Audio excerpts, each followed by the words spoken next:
people that are declared by the Turkish government are good friends of mine. Okay? Shut the up about optics because you're so goddamn concerned that they're going to clip me out of context. They do it every day. It doesn't matter, okay? What is this concern?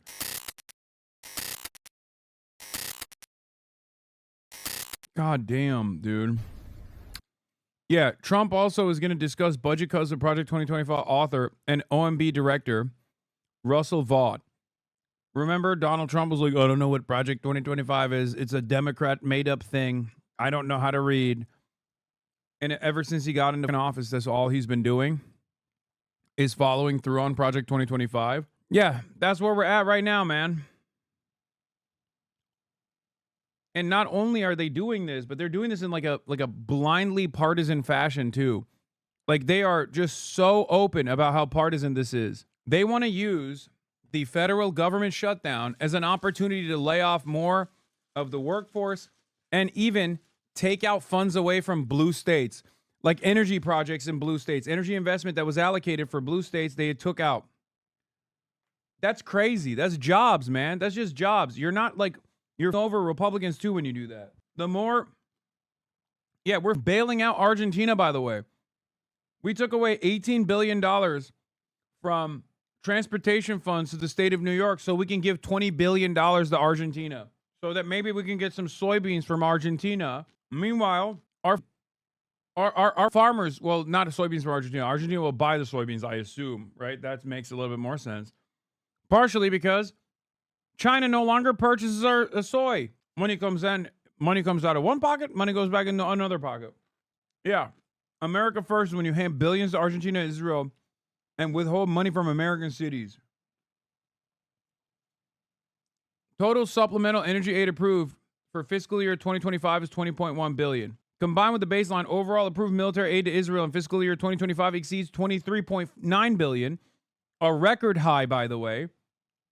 This excludes $4.8 billion in U.S. regional costs, like carrier deployments indirectly supporting Israel. Meanwhile, we're also giving another $20 billion to Argentina, as Russ Vought is talking about taking $18 billion away from New York City infrastructure projects to ensure funding is not flowing based on unconstitutional DEI principles. Dude, they are literally America. They are raping America, okay? I'm using aggressive terminology here, not to do like culture or whatever. This is literally what it is. They are raping this country, okay? Openly. And every day that they rape this country, they're saying, what are you going to do about it? That is exactly what's going on. It is insane. It blows my mind. This is not a partisan thing either, for the record. This is not like, oh, just the Democrats get over. Oh, what now, libtards? Like, dude, that is a major city where millions of Republicans also live. Okay? What the are we talking about? Like California, right? California. People love talking about California. Pussy ass California, right? Libtard soy California. California has more red than 3 red states combined. 4 red states, if you want to do the math.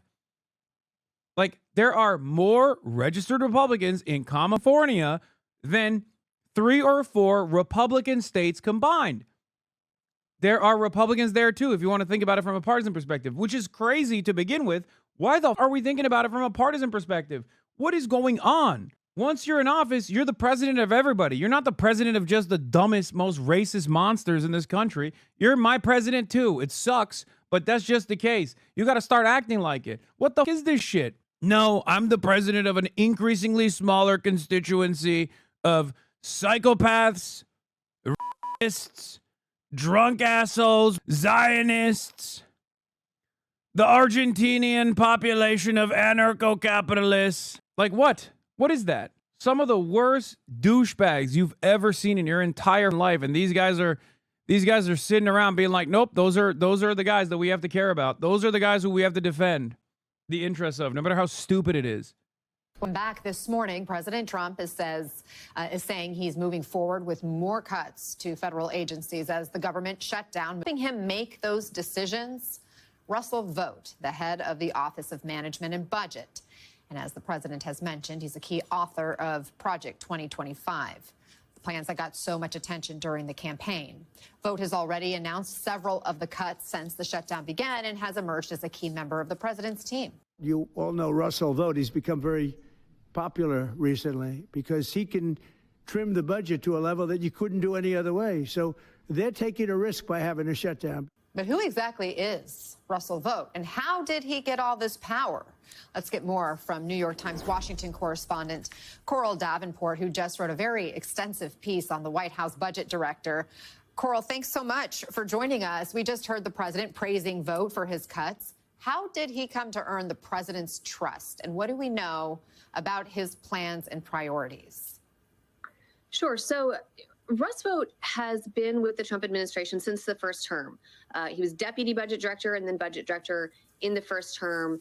In that first White House term, he was involved. He kind of tried to use the power of the White I didn't realize that's how you say his name either. I thought it was Vought, like on The Boys, like Vought Industries. House to cut off spending. He was involved in the decision to cut off Ukraine spending, which ended up getting the president impeached, to reroute money for building the wall, which ended up getting canceled, to try to fire employees kind of at will, thousands of federal employees. All of those were ideas that he really embraced, that he wanted the president to be able to do, that kind of fell apart. And he spent the 4 years of the Biden administration kind of relentlessly working. He started his own think tank. He worked with Project 2025 on this project of how can the president do these things and have them stick? And because he's a budget director, he thought of using the tools, the levers of the federal budget. How can the president get the power to cut off spending, to stop spending, to shut? What? You cannot even recognize Armenian genocide? Are you talking about Russell Vought? Is he like, does he have a position on the Armenian genocide or something? Who's this guy talking to? Is there something about Russell Vought that I didn't know, that he's like, this world looks away when Azerbaijan desecrates ancient churches and monuments? I mean, that is true, but you're in one of the very few spaces on the internet or anywhere really that doesn't do that. So it's ironic to come here to say that to me of all people. I honestly thought this guy was talking about something that I didn't know. Like maybe Russell Vought was like a weird Turkish nationalist or something. And it turns out he's just yelling in general. Federal agencies to fire workers, to shrink down the government to, the size that you could fit it in a teacup. He has spent all this time really working, researching, planning, mapping, strategizing this in a deeply disciplined and focused way. And why is he so set on shrinking the federal government? Where does that even come from? Where were you when Azerbaijan blocked the population for a year and desecrated ancient Armenian churches and monuments? Israel still denies the Armenian genocide along with Turkey. And then because you spammed it, you got timed out for 300 seconds. You silent me because you do not recognize genocide. No. They silent you because you were spamming. Also, everything you just talked about, I not only recognize, but have also covered, which is part of the reason why, because I've covered it so extensively that I genuinely thought you were talking about like Russell Vought being like weirdly into denying the Armenian genocide or something. No, you recognize, yes. Okay, then why are you yelling at me? He even spammed it in right-wing chat months ago. Oh, he's been doing it to Zach Rahr as well. You speak up against Israel or Russia, but where were you all for Armenia? Okay, never mind. This guy just kind of does that. Okay. I take it back. He does that. He's equal opportunity. Yeah, I mean, he's a conservative's conservative. He grew up in a very Christian home. He's deeply religious. He went to an evangelical Christian college, Wheaton College in Illinois. His first job in what is this? I wonder what the Trump supporters who consistently attack me with lies that I've denied the Armenian genocide will have to say about Trump's actual denial. They don't give a shit. They'll just move on to the next thing. Damn, all the way back in 2019 too.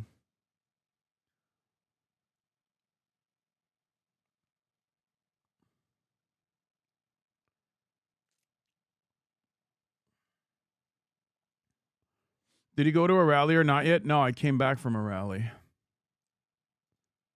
Washington was with Republican Senator Phil Gramm, who was sort of known as the most unloved man in Washington for his efforts to cut the budget. I think he's talked about how he felt like for his parents, he grew up in a blue collar family. His parents were a teacher and an electrician. That the burden of paying for federal government really dragged them down.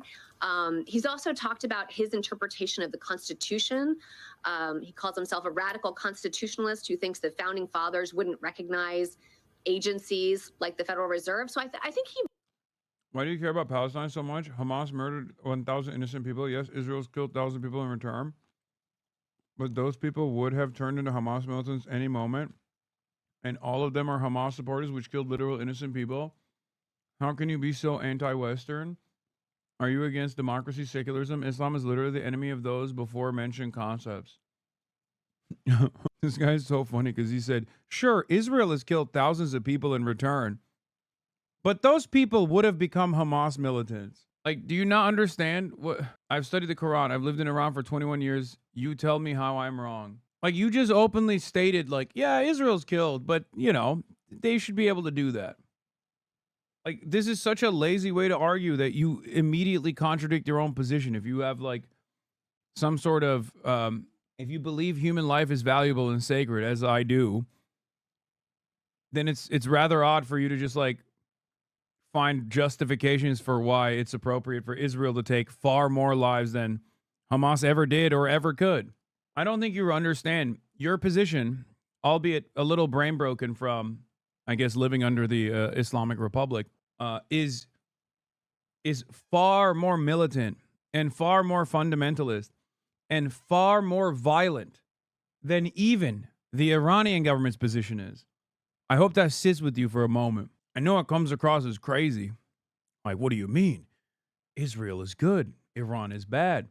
Even with all of the domestic policies and all of the violent repression from the Iranian Republic, from the Islamic Republic of Iran, Israel is still a far worse entity in the region and around the world. I'm trying to understand. It's just really hard to take into account every aspect of the situation. I've watched you a lot. Okay.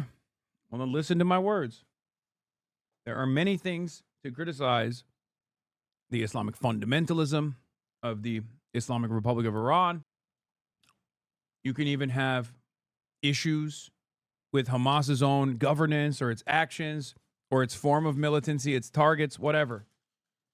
None of that is even remotely consequential when we are discussing an ongoing genocide that one of the world's most powerful countries is committing against a captive population of Palestinians after 80 years of brutal repression and apartheid. You were not a chill Persian, my friend. I don't want to get too emotional here with my rhetoric, but it seems to me like you are quite unchill.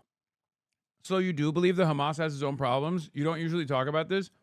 Yeah, just like it is not pertinent to discussion to talk about the Allied forces and their own domestic conduct during World War II. Okay? Churchill was a monster in his own right.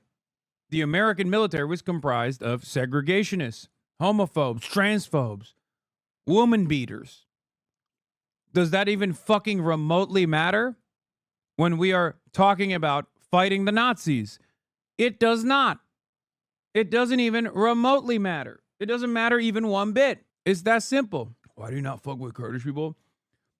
I don't think there's a single person that comes in here that actually watches me that has this opinion, right? Like this has got to be someone who just watched like people simply claiming that I don't fuck with Kurdish people. Dog, I've literally had Kurdish terrorists on my stream. What the fuck are you talking about? Like dudes who went and fought in fucking Rojava that are declared terrorists by the Turkish government are good friends of mine and also have. He is a true believer. He thinks that, you know, I feel crazy thinking that Democrats maintain the shutdown is only doing harm overall. They're the party with zero plan. The base is fully mobilized. I'm part of me thinks leaving the budget is going to get people taking action. I'm gonna be honest. I think the reason why the Democrats are doing this is not because they have an honest to God fear that healthcare is going to get taken away. I think they're far too cynical to actually make that consideration. I think After listening to, what's his name, Shane Goldmacher, right, on the New York Times this morning, I realized that the Democrats are probably doing this because they want to make healthcare a main priority, a main point of contention. They don't actually want to do something about healthcare, probably. If I'm looking at this super cynically, they just want the healthcare thing to be on the forefront so that people actually get mad. So that there's like one issue that they're strong on to advocate on come the midterm elections. Because like they're getting fucking cleaned on immigration and all this other shit. So they're trying to find something to posture on and something to message around. And the only thing they got at their disposal is healthcare. And I mean, even if I'm thinking about this like in the most cynical way possible. If I am a cynical operator like the average Democrat politician is, I'm still invested in this cause because at least it moves the conversation away from like, I don't know, any number of different issues that I am fearful the Republicans are destroying me on. Administrative state is not recognized by the Constitution, and he says it's infected by, federal workers who are woke and weaponized and sort of liberal leaning and aren't accountable to the president and to voters. So he comes at this from a place of kind of a true believer who has been working on this, realizing this, executing this for about 20 years. Well, and he, as you mentioned, had an impact in the first Trump administration. Now he's got this humongous role in the second Trump administration, and it seems like there are really no bounds being applied to this presidency. And you have anti-tax activist Grover Norquist, you quote in your piece, saying that vote has, been lining up the billiards shots, getting each ball in place one by. You got to get better at preventing clippable moments, brother. Law of a Kurdish terrorist on my stream isn't a great look. Save resistance fighters that are considered, etc. Man, shut your bitch ass up. The fucking reality of the matter is, I already fucking mentioned that, and it's that's what happened. Okay, the reality of the matter is that is what happened. People that are declared terrorists by the Turkish fucking government are good friends of mine. Okay, shut the fuck up about optics because you're so goddamn concerned that motherfuckers are gonna clip me out of context. They do it every day. It doesn't matter. Okay. What is this fucking concern? Brother, you got to get better, dude. You got to get better, dude. People come in here and cynically bait you into saying stuff, and then it doesn't matter what you've done, what kind of work you have done in defense of the values that you defend every fucking day. What matters is a clippable fucking moment.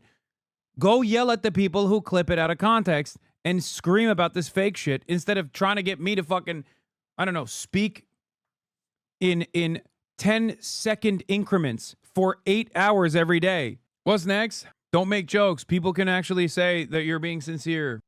One for each consecutive move. So help us understand the vision and what it looks like moving forward, because we already went through Doge. We already went through Elon Musk and all these, tens of thousands laid off. What else does Vote have planned? What does he want to do? Vote is in a lot of ways the anti-Musk. Musk kind of parachuted into Washington with so much chaos, so much haphazard action. I don't know what the fuck this is, but it's a really clear roadmap, a really very clear rosy plan. And his ultimate end game is to continue to do these cuts, but he is orchestrating, essentially setting up a showdown in the Supreme Court.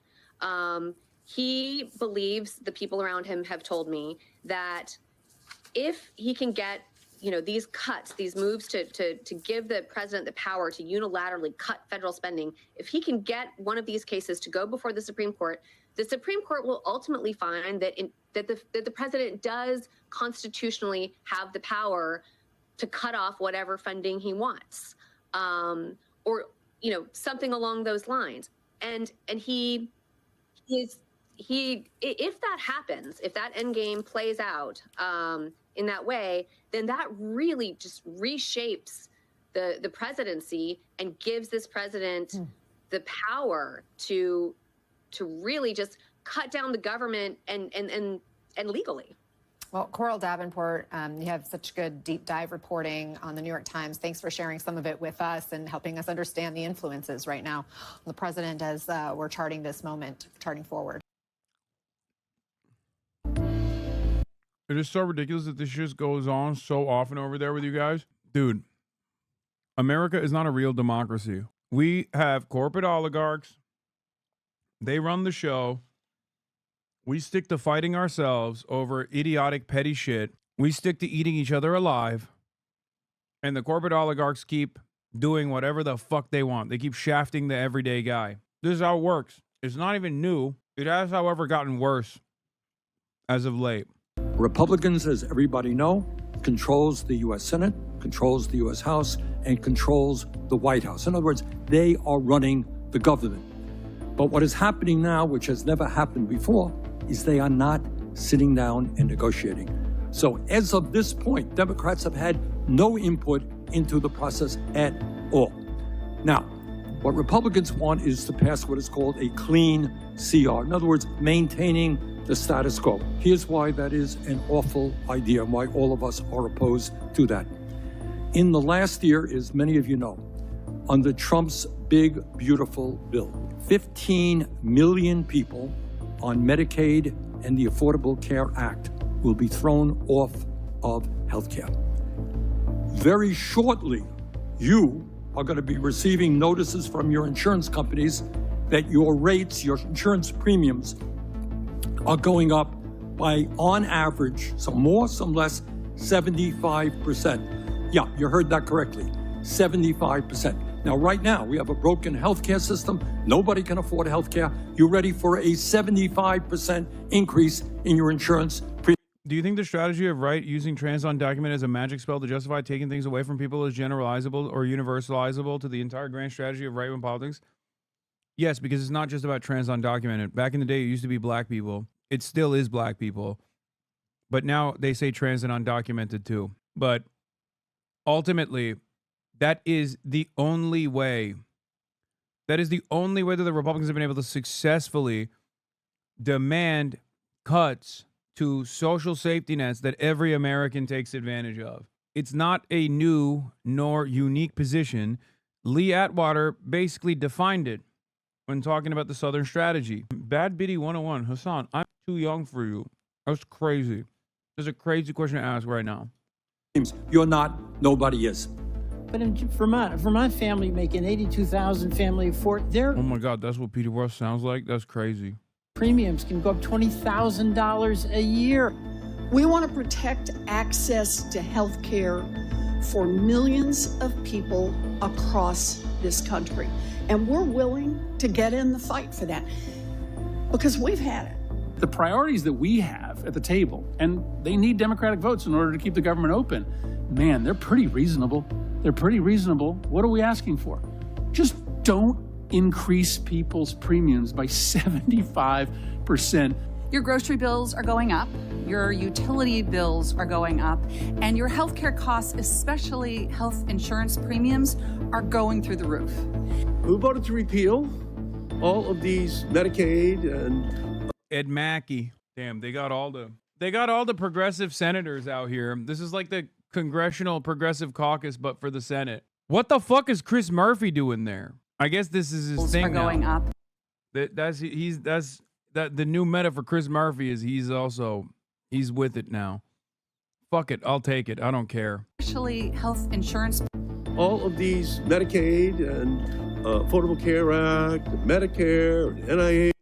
I do hate that like so many of like the OG long-term, somewhat progressive or like left flank politicians in this country are also all 800 years old. Ed Markey is Hamas.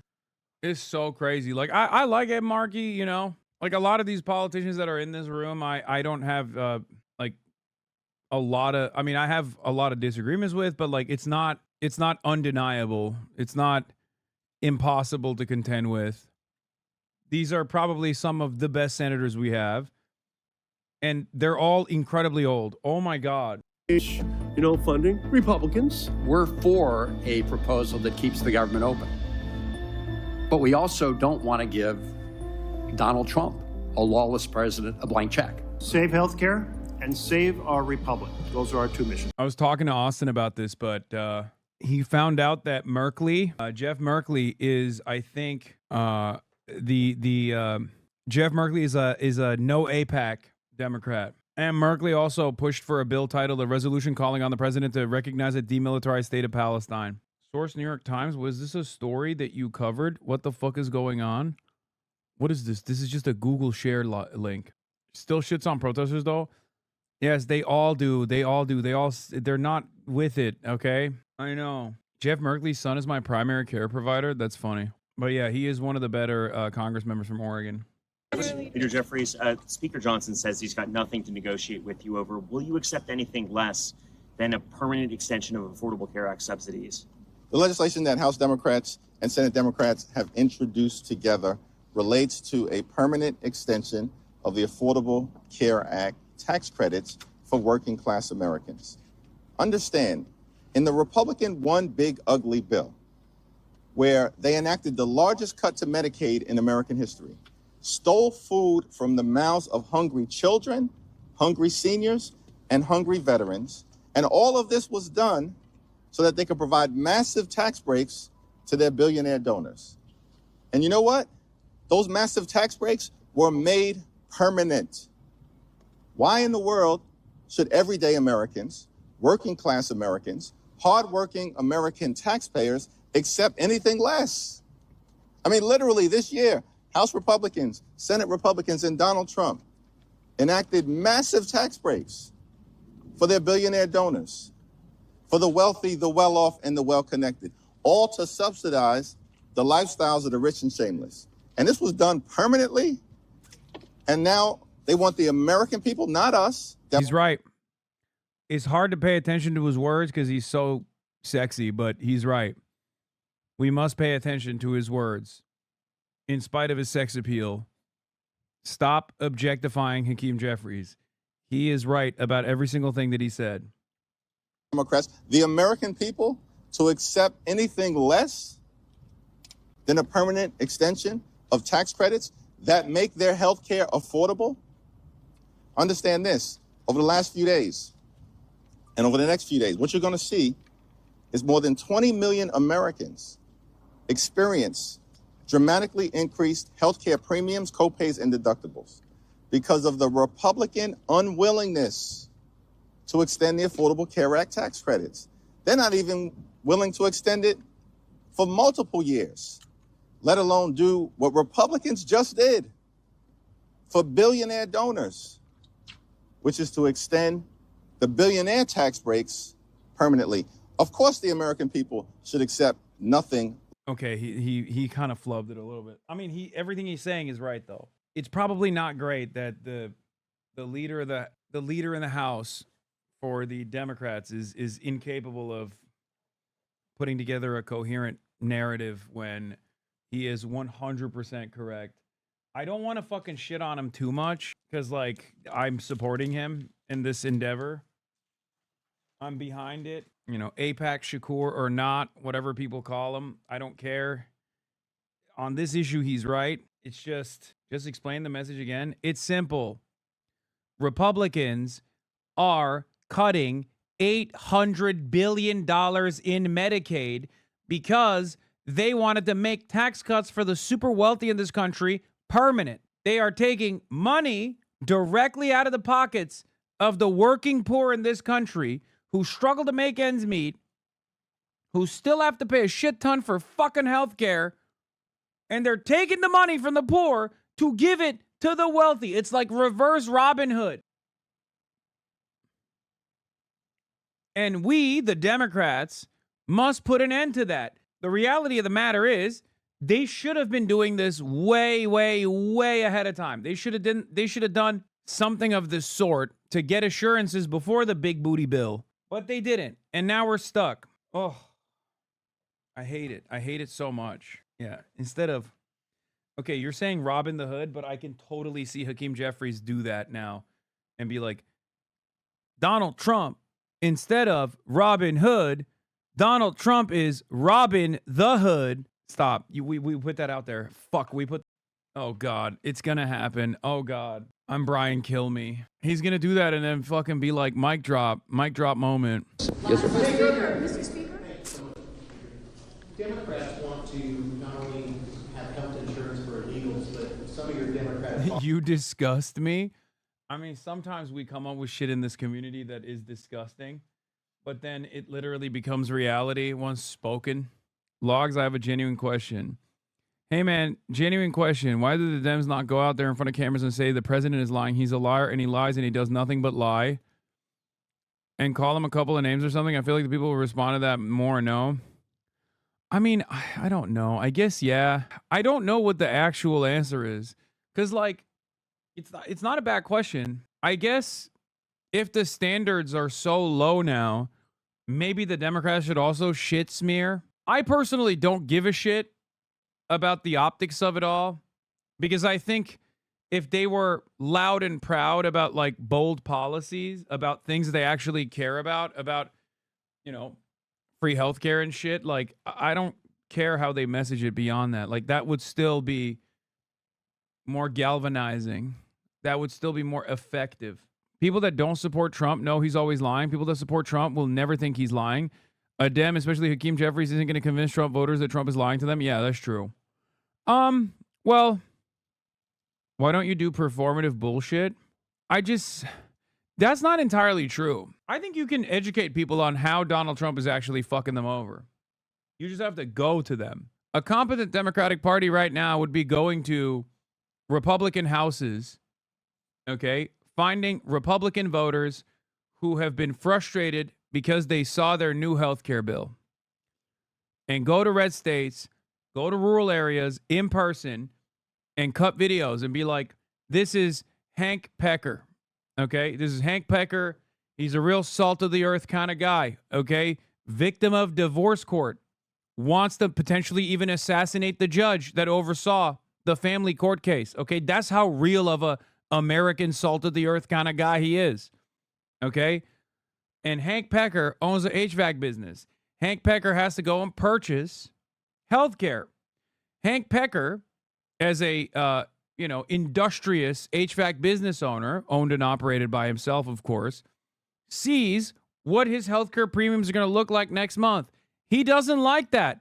Now he's just as mad at maybe even the powers that be as he was at the family court judge that fucked him over and made sure his alimony payments were as high as possible because that's a woke, gay, libtard judge. Okay? Now Hank Pecker's mad. Bernie Sanders comes in, does a video being like, Hank, you mad?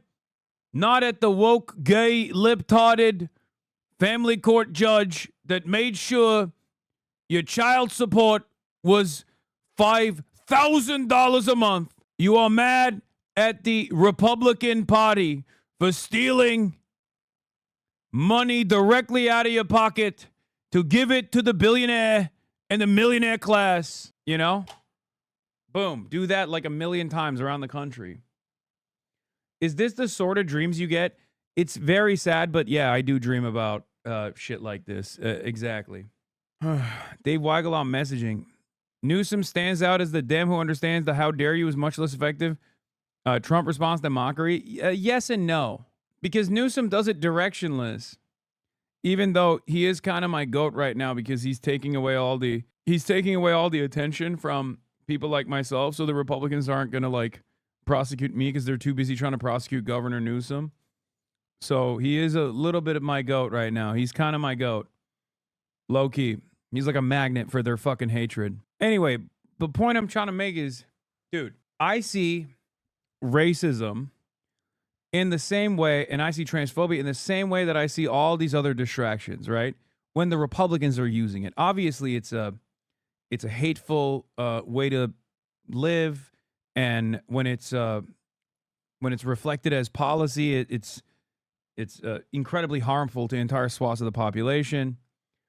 But its utilization as a tool is distractive. It's the same reason why Republicans right now in this period of instability are focusing on Netflix for having a Coco Melon video that from a show that ended years ago that apparently has like a woke baby in it or something. And that's why Republicans are currently focused on canceling Netflix because they're fucking stupid. They're talking about Cracker Barrel. They're talking about Netflix because They're fucking stupid, okay? I can't stress this enough. They are fucking stupid. If you are looking at an unprecedented economic crisis, the likes that Americans have never experienced, I'm talking Great Depression style shit, okay? The likes that Americans haven't experienced in 100 fucking years, and you are predisposed with woke babies on Cocoa Melon, you're a fucking moron, okay? You are too stupid to operate a vehicle. That's it. And unfortunately, there are millions of people who are that stupid. But even stupid people fucked over. So it is pertinent on us and the Democratic Party to explain to them that while they are stupid, they're still getting ass fucked by the Republicans. That's the job of good governance. That's the job of good leadership. That's the job that the Democrats are fucking failing on. Okay? That's it. Like, imagine there's a government shutdown that's going on. $800 billion in healthcare funds is going to be taken away. Almost $1 trillion plus dollars taken away from healthcare that these guys desperately fucking need. Okay? And they're talking about canceling their Netflix subscription. I know when you see stuff like that, when you see how hateful little monsters these dipshits have become, I know it feels like it's impossible. It feels like it's impossible to talk to these fucking monstrous pieces of shit. Okay? Because they're so stupid that they're like, nope, I don't care. I'm going to hurt myself and fuck you. You can't say anything about it, woke libtard. I get it. Okay? I get it. I get frustrated all the time. I have to deal with these fucking animals all the goddamn time. Okay? Having said that, if you care about making people's lives better, you have to fucking convince these people. Okay? Even this fucking guy, George Wallace Lame Similes, says, this idiot poser with his childish rebel politics is going to get himself killed or other people killed while he scams to make a buck on Twitch. Like this dipshit, right? I want this fucking moron to have healthcare. Okay? I want this fucking old-ass, bald, loser fucking moron to have healthcare. They only look monstrous because you don't understand them. The world only looks wrong because you don't understand what's really going on. Yes, brother, you have it all figured out. Okay? Listen, Unc, listen to me. It doesn't matter what you have heard about me or what you think about me right now. I'm telling you right now, whether you like it or not, I am going to nonstop fight to make sure you have free healthcare. You understand me? Free healthcare for you. It doesn't matter if you hate me. Doesn't matter if you think I have hateful politics. That's my politics. My politics is giving everybody healthcare. My politics is giving everybody free education. My politics is giving everybody housing, okay? No matter how much you want to fucking kill me in the process, no matter how much you hate me, no matter how much you think I am the one fomenting hatred in this fucking country, that's what I want to do, okay? No matter how stupid you are, no matter how bigoted you are, no matter how hateful you might get, I want you to have more autonomy in your life. I want you to have democracy in your workplace. I want you to have a shelter over your fucking head. And I want you to have free healthcare. These are things that other governments that have far less money than we do are able to provide to all of their citizens unconditionally. Okay? And I want you to be able to have that too. Doesn't matter if you don't want it. Okay? I want to deliver it to you in an authoritarian manner. Oh, I don't want it. I'm going to vote against it. I don't care. You're going to get it. You're going to get it. If I have my way, you're going to get it. You're going to get that fucking beautiful free healthcare. You understand? You're going to say, no, I don't want to be able to go get coverage. I don't want to be able to go to a fucking general practitioner with regular frequency so that I can have the decent preventative healthcare so that I don't have like debilitating illnesses down the line. Fuck you. I'm going to fucking force it to you. Okay? I'm going to force it down your fucking throat. You understand? That's it. That's my politics. I want to violently make sure that your life is better. Okay? That's it. This is the upside down of class reductive style messaging of channels like Breaking Points. They might be soft on the social issue side of messaging, but they're doing work on the class war messaging the hogs. What do you think about the Democrat kitty video? I hated it. Ass. Over in the Senate are also talking about EI programs that Democrats want want to bring back. Can you elaborate on that? Yes, there's all sorts of. As a European, I'm very confused as and how Americans have been so propagandized against free healthcare. Because what do you mean you love to spend 20% of your paycheck for insurance, but won't bother spending 2% on an extra tax for free healthcare? No, that's what it is. It's because anyone that fucking speaks out on shit like that, people like myself, get ritualistically humiliated every damn day of the fucking week. And they don't do it on the virtue of healthcare because they know they can't advocate on that side. Like, they can't turn around and be like, this guy wants everybody to have free healthcare. What a fucking loser this guy is. They can't say that. So they find anything and everything they can. They find clips out of context. They find it's the same with like even someone who is far less radical than myself, like AOC or even Bernie Sanders. There's tremendous amounts of enmity towards people that want to advance the material conditions of workers in this country. The media is owned by powerful corporations who have the same domineering hierarchies continue, and people are kept sedated. And it's a fairly sophisticated way of doing things for conservatives. The conservative agenda for decades has been to weaken government in an abstract sense so that Americans are too fearful to do the things government is good at, like universal programs. It has worked on the boomers a lot and a lot of the Gen Xers. Yes, Ronald Reagan and his consequences as a singular force in this country are so devastating. Ronald Reagan is the liberal FDR. He is the neoliberal FDR. What FDR and his politics did to America and his policies did to America, Ronald Reagan had the exact opposite effect. Now, I'm not like I'm not in the business of saying that people are singularly responsible for the American demise. But if there was one figure that is so pivotal that you could point to, it would be fucking Ronald Reagan. Every single graph that tracks how shitty everything is nosedives in the fucking 90s. Okay? In the end of the 80s, every single graph. Do you think that is an accident? Every fucking graph, dude. Like, you look at cost of living, you look at deregulation, you look at like home ownership rates. Virtually every single fucking graph that you can point to about ongoing American demise, the starting point is fucking Ronald Reagan. Like a little bit after, you know, for the policies to take place, the deregulatory economics to take place.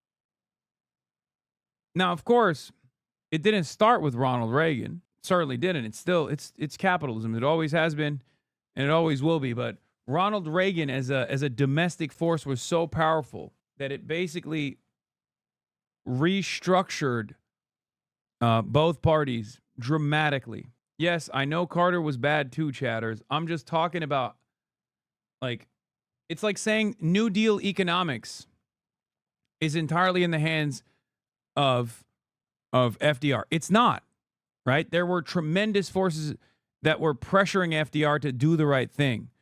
And there were still limitations. But if you were to reduce it, if you were to make a reductive argument, if you were to reduce it to like a singular force that made the opposing major party damn near concede entirely to full tilt domination, FDR's New Deal era politics dominated American politics for a very long time until Ronald Reagan flipped it. And now Reaganite neoliberalism dominates American politics in the same vein.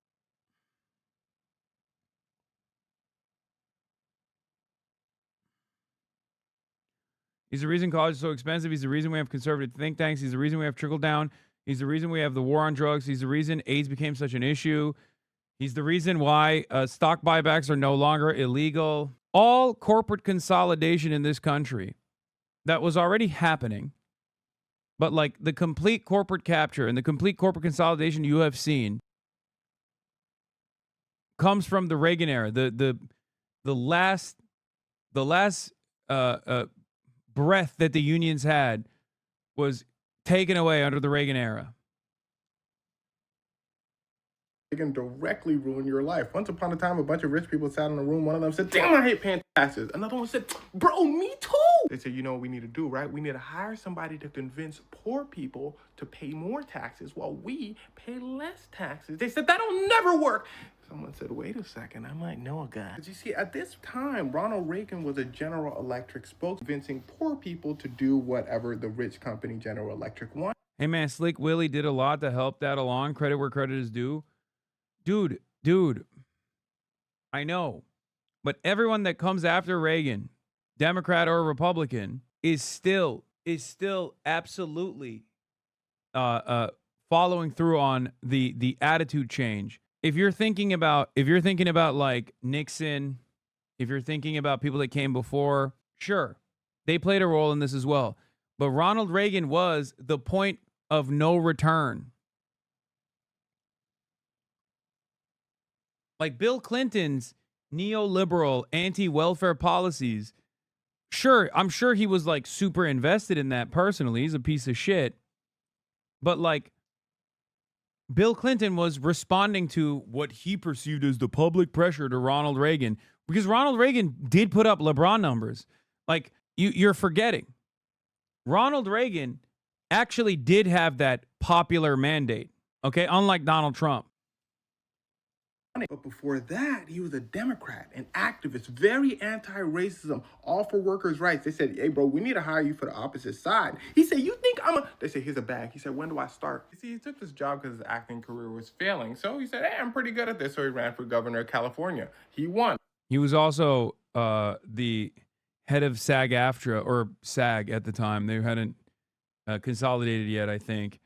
And as the head of SAG, he literally fucking ratted out communists in his own union. He was a snitch. So even when he was even when he was the leader of a prominent union in the country, he used his position to fucking rat out rank and file members with what he perceived as having radical politics. Remember, his only jobs at this point were acting and convincing poor people to do what rich people want. And rich people loved him. He was the perfect storm. They called him the great communicator. One of his exact words were, send those welfare bums back to work. They said, Reggie! He said, but you like how I said that? No, they said, he could do no wrong. So it's only natural he becomes president of the United States. He says, okay, as my first act, I'm going to take the rich people's taxes from 70%. Yeah, fun fact, people like Elon Musk paid 70% in taxes. He said, I'm going to take it from 70% to about 28%. Everybody said, whoa, that sounds kind of low. He said, no, listen, y'all not hearing me though. He said, here's the plan.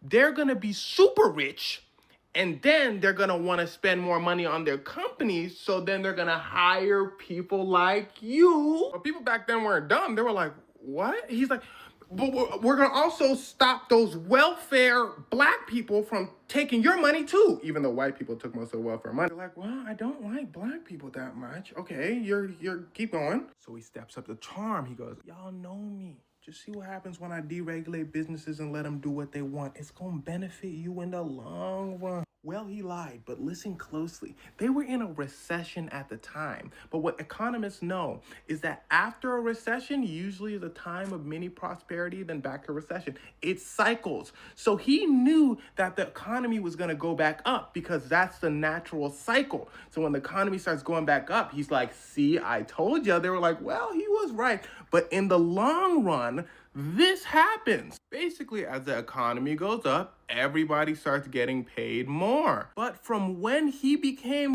Dude, look at that. Every graph is like this, bro. Every fucking graph.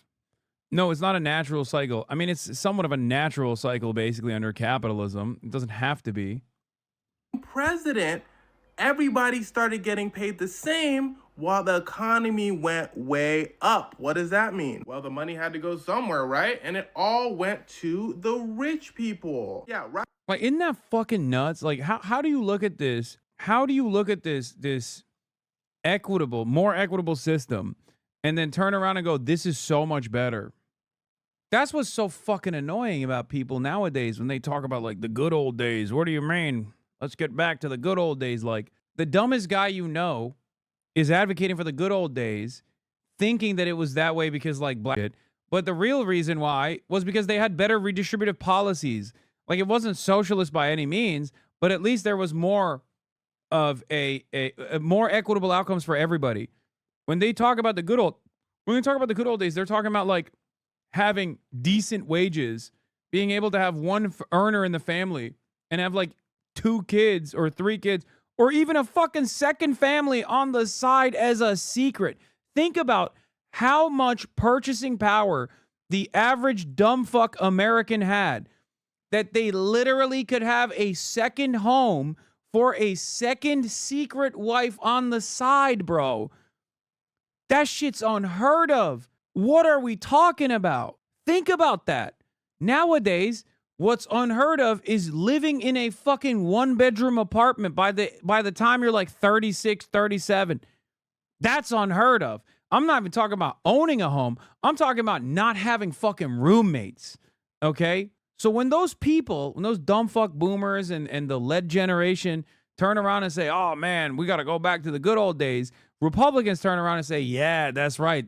You mean fuck black people, right? Like, you know, no more Mexicans, right? That's what you mean. It's like, and they go, yeah, that's what I mean. That's why things were good, I think. And the cycle fucking continues. Now, of course, boomers and the lead paint generation are obviously better off overall than the generations that come after them. So for them, for their position, it's like they don't have a lot of life to live. So it doesn't really matter all that much, but they have like most of the fucking wealth captured, or a more equitable distribution of wealth in their generation as opposed to like millennials and Zoomers alike. But that is the design. That is the design that we have currently. The truth you're saying is making me sick. To the rich people. Yeah, right up until 1980, laws were protecting you a lot more than you think. After hundreds of years of Theodore Roosevelt and Franklin Roosevelt battling, making sure workers have rights, he in one swoop demolishes it and flips it 180. And he was the only person skilled enough to convince poor people that they need to pay more money while rich people pay less. They need to not have workers' rights, and rich people can control their rights. And to this day, Reagan's policies still stick. In fact, Donald Trump just copied Ronald Reagan. Yeah, make America great again. That was Ronald Reagan's campaign slogan. Yep. He just took it. It's true. Also, offloading the de facto slave economy, the global south did real fucking well for obfuscating how much working class wages were getting fucked, NAFTA, etc. Oh, that too, for sure. Yeah. How do you reconcile this with the fact that real wages have slightly gone up and not down since the 70s? Brother or sister or the emperor, real wages going slightly up is nothing in comparison to the overall economy's explosive growth in that same time period, because that is this exact same distribution of wealth that we are looking at right now. It's wealth consolidation, especially when you factor in how expensive things are. You're talking about, oh, well, real wage growth happened since the 70s, albeit slightly. Okay. Real wage growth happens since the 70s, albeit slightly. Okay. Well, what about big ticket items that you need? Compare wage growth from the 70s to now, like what your wages look like now, and then compare college education. The price of college education in the 70s to right now. Wages are fucking stagnant since then. Output has skyrocketed due to unimaginable technological achievements. Okay? Productivity has skyrocketed. American labor is insanely productive, like incomprehensibly productive in comparison to how productive they were in the 70s because of automation and all of the wonderful technological achievements that make it so that you can basically work 11 people's jobs as one person now. Not even 11, 100 people's jobs. I mean, think about computers even. You're talking about a time when like computers didn't exist versus a time where computers do exist. And not only a time where computers do exist, but they exist on your fucking hand, in your phone, okay? And they're on you all the time, 24/7. The amount of productivity that each laborer has now is unimaginable, incomprehensible to someone who's living in the fucking 70s. Now, adjust that to the price of everything else. adjusted to the price of everything else. You could buy a house for like 50 grand in the 70s. There is no home, no single family home you could purchase for like 50 grand, okay? That does not exist. You can't even buy a fucking lot for that price. The only thing that has gotten cheaper as we offshored slave labor to the third world is commodities, cheap consumer goods, things like a television. That's it. The only thing that has actually become incredibly affordable in the time frame is junk that you throw out every 2 years.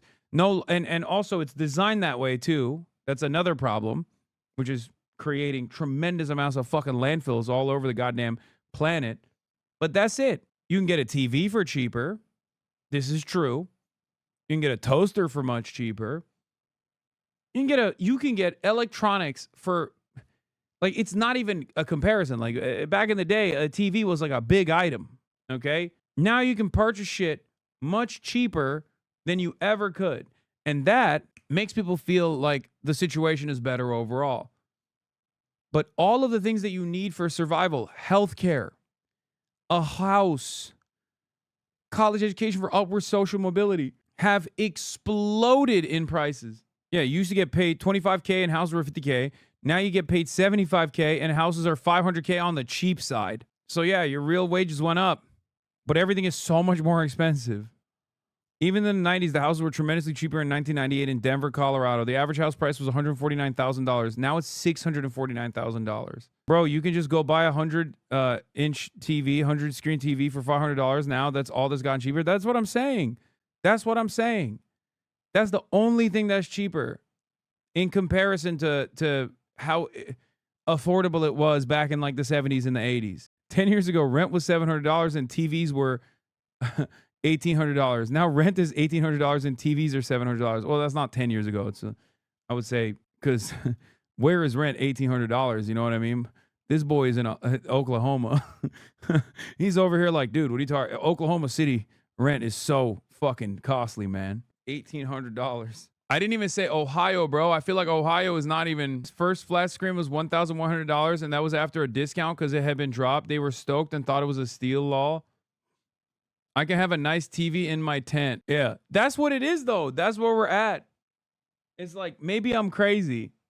Maybe I'm crazy. But honestly, I think it's much better if people have houses than a new TV every 2 years. Okay? The thing is, these are not even like, these are not mutually exclusive concepts. You can have a cheap TV and cheap housing, like if you want.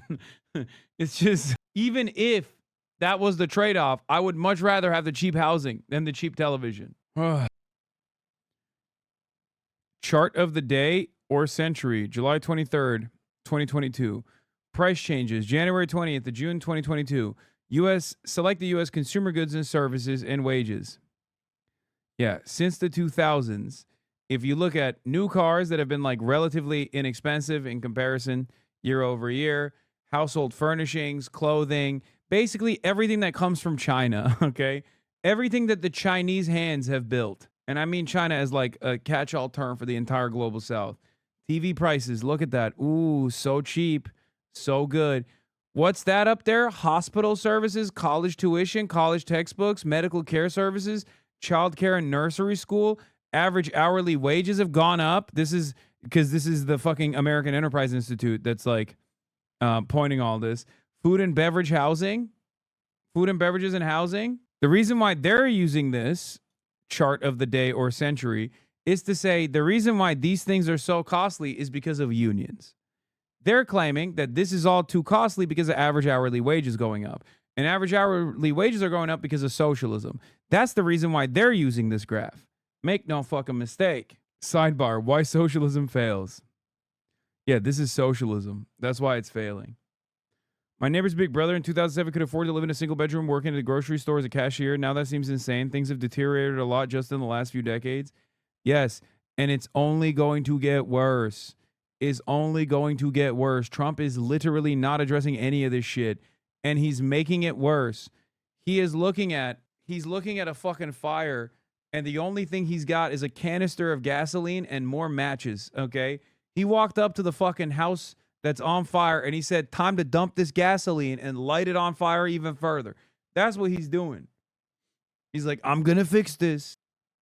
Remember, we sent over a 24-page clean CR. They sent over this thing that you'll have to see on my website to believe it yourself. But it's all chock full of all sorts of crazy. And DEI is always been one. Oh, DEI, fuck me. The reason the boomers give us shit about buying luxuries is because back in the 80s, luxuries were expensive, but life was cheap. Now it's been inverted. Our life is expensive, but our luxuries are cheap. So I think this is where the disconnect's happening. For example, in 1980, you could rent a great apartment for $200, but a television would run you $1,000. So if you bought 3 TVs, that would be $3,000. A CD player was $500. A cell phone was $2,000. A personal computer was $2,500, and a microwave was $500. That's $8,500. That is 3.5 years rent on luxuries. And $8,500 was also equivalent to a 20% down payment on a $40,000 home. So it was irresponsible if you didn't budget correctly to buy all these luxuries because it could be holding you back. But today it's flipped. Our biggest luxury is our rent for $2,000. We can now buy 3 televisions for $600. We have a Spotify account, cell phone for $1,000. You can get a computer for $500, a microwave for $200. That's about $2,400 a month. So our luxuries is about 1 month's rent,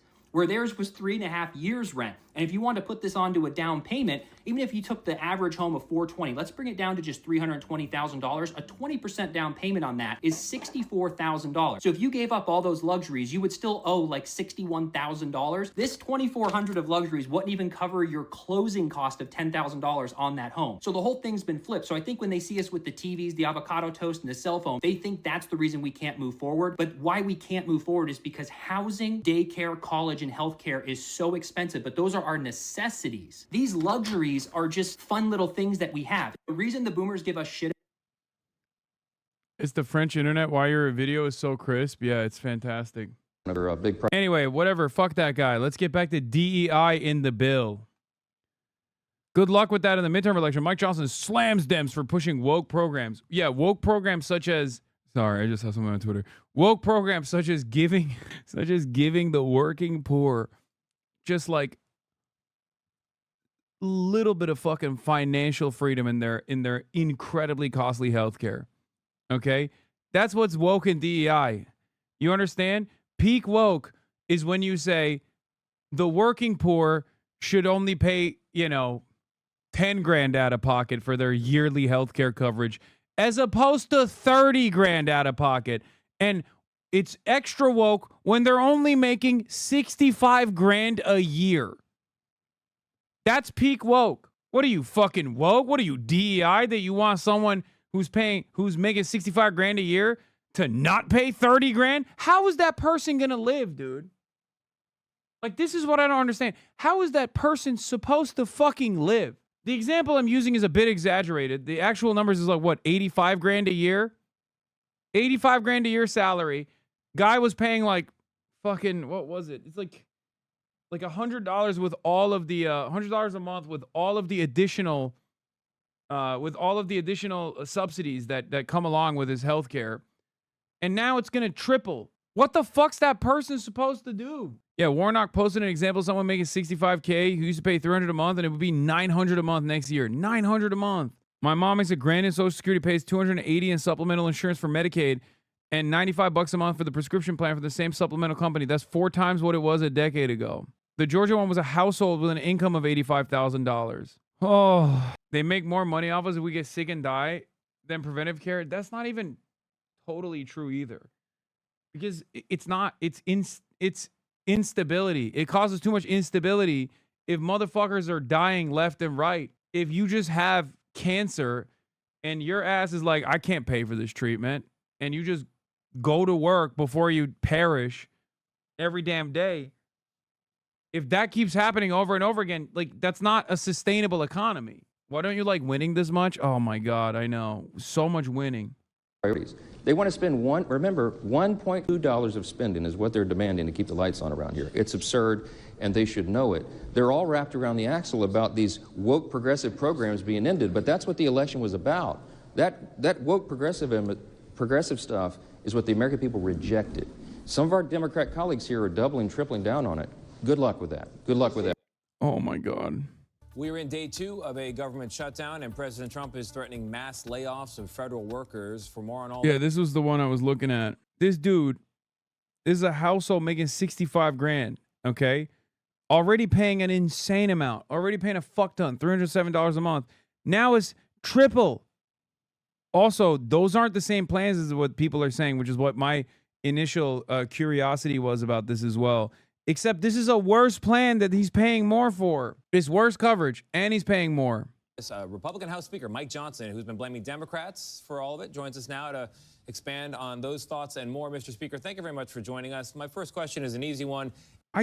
Dude, this is such a universal thing. Ironically enough, like healthcare is such a significant factor in the affordability crisis that even someone as bad as Chuck Schumer has identified it. Because people were literally talking about, like, people were yelling at Chuck Schumer like, oh, well, Mr. Schumer, affordability is the #1 problem for Americans. Healthcare doesn't even, healthcare is not even like the top 10 priorities. And Chuck Schumer correctly pointed out and said on the New York Times interview with Mike Barbaro, he straight up said, healthcare is a major part of the affordability crisis for every American. And he's fucking right. He's right. That's a big part of the affordability crisis is fucking healthcare. What the fuck? And what's frustrating to me is, like, people in the media act like they got premium health insurance, man. This is what I don't understand. Like with cops, I get, right? I guess cops have, like, decent benefits packages. But, like, if you're in the media, are you that protected? Because you're talking like an alien. Like, you are talking as though you are completely removed from a human being that is suffering because of this. Like, you don't have any immediate family members that you talk to at Thanksgiving or some shit where they're like, hey, I saw you talking to Mike Johnson about healthcare and about how he wants to cut healthcare, and you just let him fucking chirp. What's that about? He's fucking me. He's ass fucking me. Why do you let him get away with this shit? Like, do they not have any fucking immediate family members that are like, dude, hello? Like, maybe you're doing all right with whatever your fucking salary is, but we're not. Because, like, this is what's so frustrating about it. Like, look, it's not a secret. You know, I make good money, okay? So when I'm fucking chirping about this shit, I'm chirping for everybody else because I can still recall a time when I certainly wasn't making good money, okay? I know what it's like when you leave your fucking job and you have to do a COBRA payment, okay, where your healthcare costs skyrockets, and that's the only Band-Aid solution that this government has ever offered to people. Oh, you can still stay on your corporate healthcare. You just have to pay for it now. It's like, okay, but what do I do if I don't have additional income? Like, luckily I did. It's so crazy to me that is the solution in this fucking country, okay? But I don't understand how these guys act as though they're like, that they can't even see the consequences of the shit. Like, with the Republicans, I get it. It's their job. They're demons. But if you're in the fucking media, do you not have a single person in your immediate family that is going to get fucked over by this? No. The beauty of social reproduction is that the upper class gets to mingle with the upper class, a vicious circle jerk, if you will. They're not like, bro, they're not like oligarchs, though. Not every single one of these people are fucking oligarchs, right? Like, they're not all oil barons.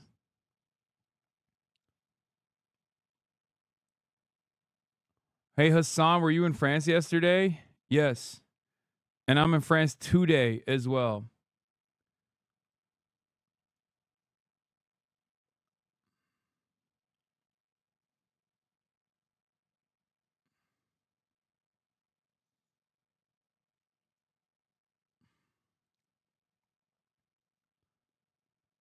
I don't know. I mean, I guess it is their job. Their job is to reproduce these results. Their job is to literally defend the system.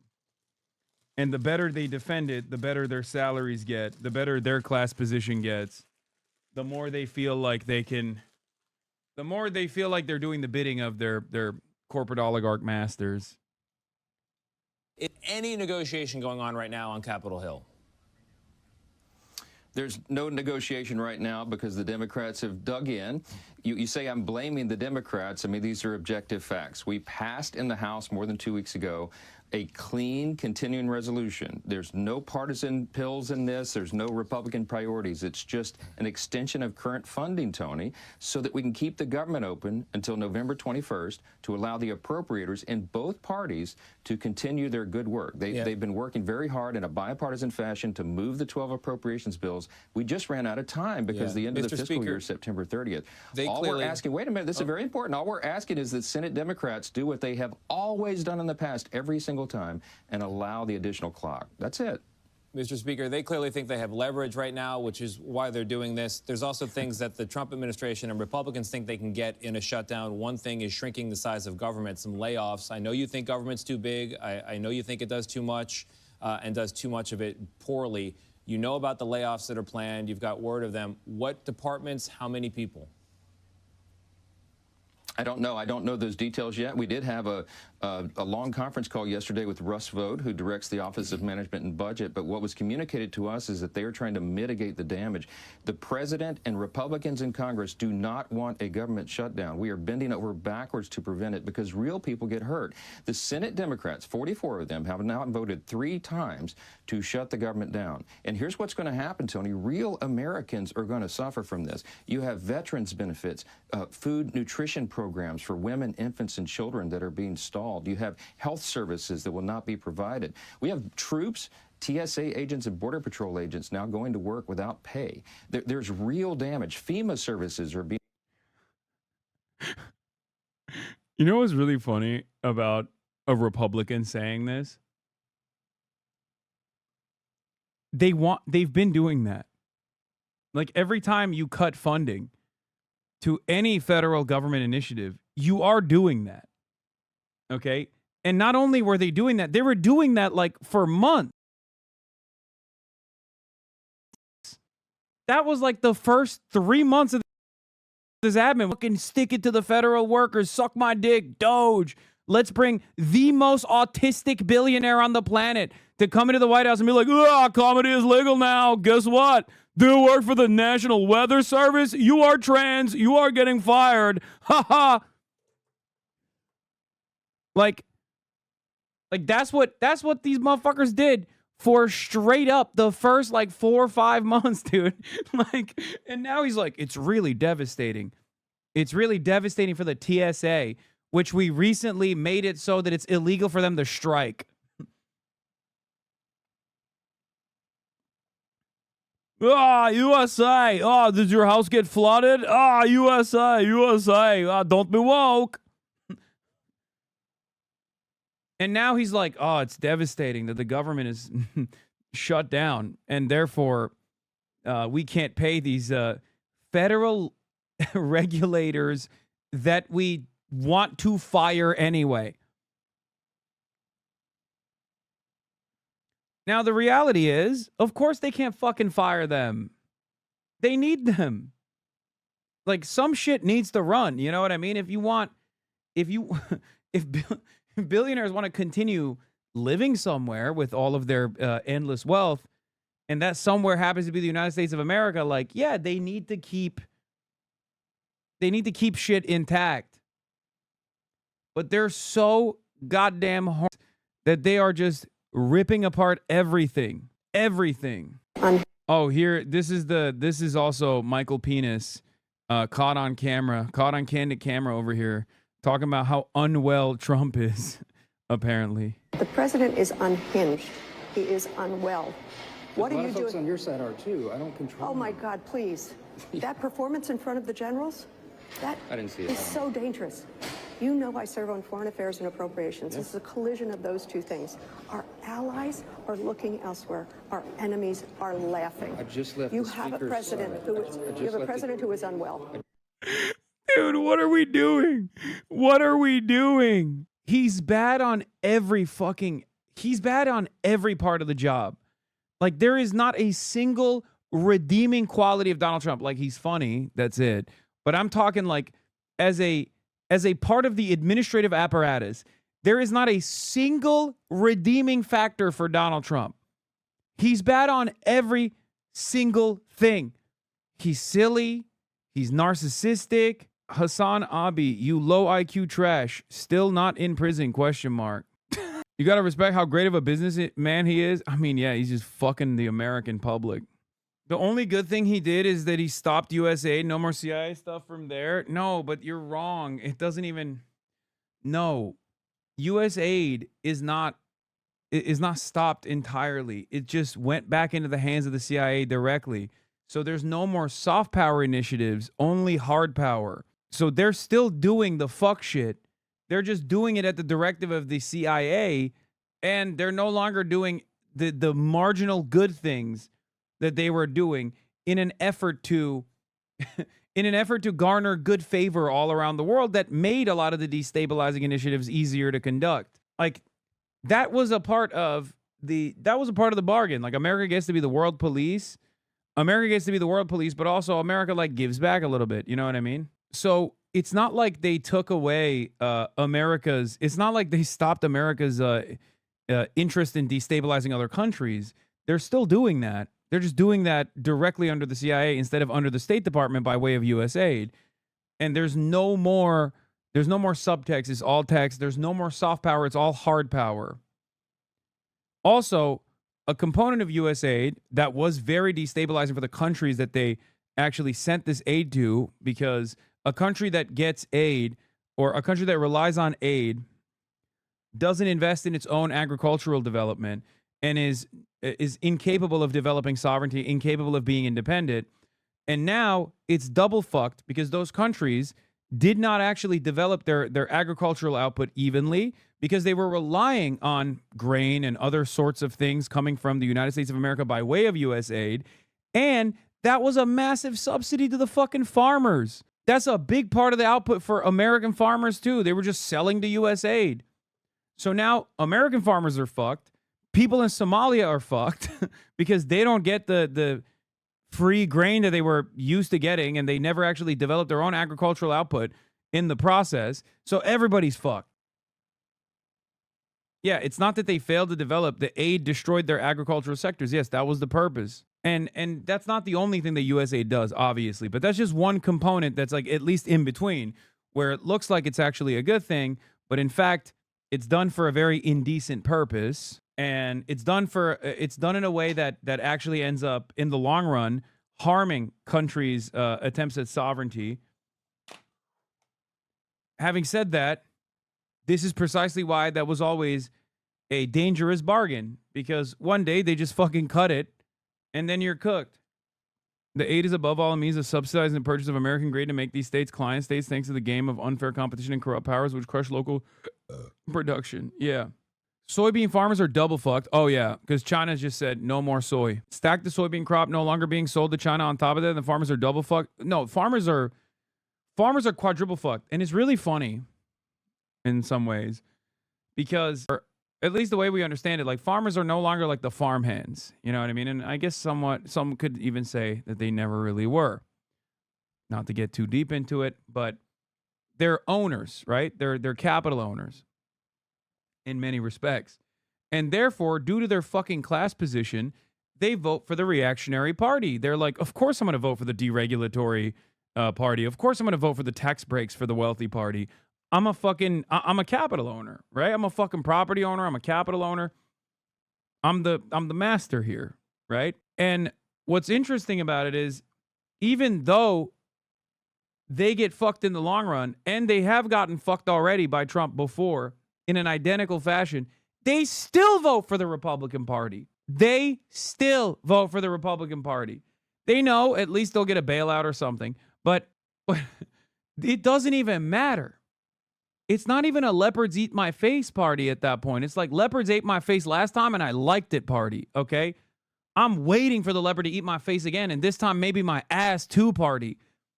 It's crazy. Trump is proletarianizing the peasant class. Trust the process. Yeah, that's what he's doing. Yeah, there's a $50 billion bailout. Scoop. Hill, Republican estimates Trump will need to send as much as $50 billion to the farmers hit by tariffs. Trump admin plans to roll out billions for USDA, but Treasury officials and others are eyeing ways to tap tariff revenue without a fight in Congress. It's just crazy because, like, who is this for? Who is this for? Like, why are we doing any of this shit? Like, at the end of the day, is it worth it that we have data centers all around the fucking country so we can make, like, the dumbest AI videos of all time? Is that Is that what this is for? Because like, what kind of industry are we pumping in this country? What kind of industrial base have we developed leading up to Donald Trump and certainly after Donald Trump? Like, what will we have? What kind of trade are we protecting? Do we have good paying jobs now? Is that what happened? Because we don't. It's all bullshit. Everything sucks. We make nothing. Not to get all Stephen Miller here, but we make nothing. We build nothing. We are nothing. It's just slop and a bunch of fucking con men. I saw Ryan Grimm and Sauger talking about AI data centers jacking up prices today. Virginia being a prime example of a state that Amazon has captured. Yeah, electricity prices are surging. We have burgers and guns, bro. That's true. We have burgers and we have gun. And we have gun burger. And also now we have AI gun. We used to have gun burger and now it's AI gun. It's fucking awesome. Wait till we make AI burger and then it's just and then it's over. It's complete. The American project is complete. This is mental torture for Americans, cheap medical. My name is Emily. I'm a Canadian living in China. Today I will show you how efficient and affordable it is to see a doctor in China as a foreigner. Prices for X-rays, ECG, and blood tests included. Okay, first of all,